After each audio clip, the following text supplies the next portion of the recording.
আছো? একটু হাসির পেছনে অনেকটা কান্না, ঠোঁটে নিকোটিনের ধোঁয়া আর হাতে স্টারিংটা নিয়ে অনেকটাই ভালো আছি। আমি কেমন আছি জিজ্ঞেস করবে না? ভালো না থাকার তো প্রশ্নই আসে না।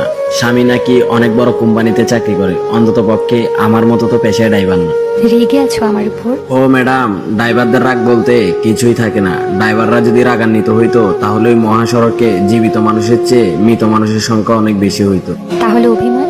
অভিমান, সেটার জন্য একটা অধিকারের প্রয়োজন হয়। কোনো অধিকার নেই? পেশায় ড্রাইভার বলে শখের মানুষটাই তো আমার নাই, অধিকার থাকবে কোথা থেকে? তুমি আমাকে আপনি বলে সম্বোধন করছো কেন?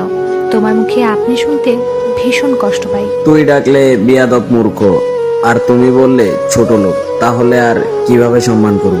আর আপনি? পেশায় ড্রাইভার মূর্খ হতে পারে, কিন্তু বিয়াদব না। অপরিচিত মানুষকে আপনি করে সম্বোধন করতে হবে, এটা কি এই সমাজের নিয়ম না? নাকি তাচ্ছিল্য করে? সেই ক্ষমতা কি আর আমি ড্রাইভারটার আছে? তাচ্ছিল্য তো করেছেন আপনি। শুধু পেশায় ড্রাইভার ছিলাম বলে কুকুরের মতো লাথি মেরে চলে গেছেন। ভালো কি তুমি একাই বেসেছো? আমি বাসিনি? হ্যাঁ, ভালোবাসাটা একতরফা ছিল।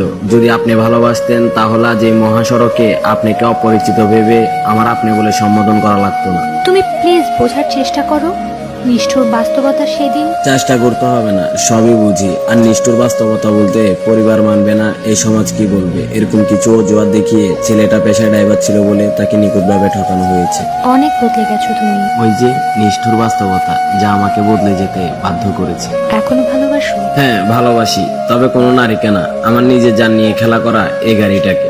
আমাকে ক্ষমা করা যায় না? আপনাকে ক্ষমা করলে হয়তো আমি আমার নিজেকেই কখনো ক্ষমা করতে পারবো না। তাই দূর থেকেই না হয়ে থেকে যাক আমার অসমাপ্ত ভালোবাসার গল্পটা।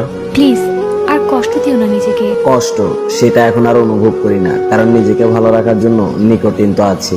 আমি স্বীকার করছি যে আমি অনেক বড় ভুল করেছি। প্লিজ ক্ষমা করো আমাকে। সিগারেট ছেড়ে দিতে বলে গাঁজা ধরিয়ে দেওয়ার নামই যদি হয় ভালোবাসা, তাহলে আমিও আমার জীবনের ফার্স্ট লিস্টে লিখে ফেলেছি সে আমার হয়েও আমার না।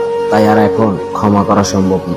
নিজেকে অন্য কারোর সাথে জড়িয়েছো? চাইলে পারতাম, কিন্তু জড়াইনি। সেও যদি আপনার মতো এই মোরক্ষটাকে নিখুঁতভাবে ঠকায় আর ড্রাইভার বলে ছেড়ে চলে যায়, তাই আমার শহরে ভালোবাসাটাই নিষিদ্ধ করে দিয়েছে। তবে কেউ একজন আসতে চেয়েছে। মেনে নাও তাকে।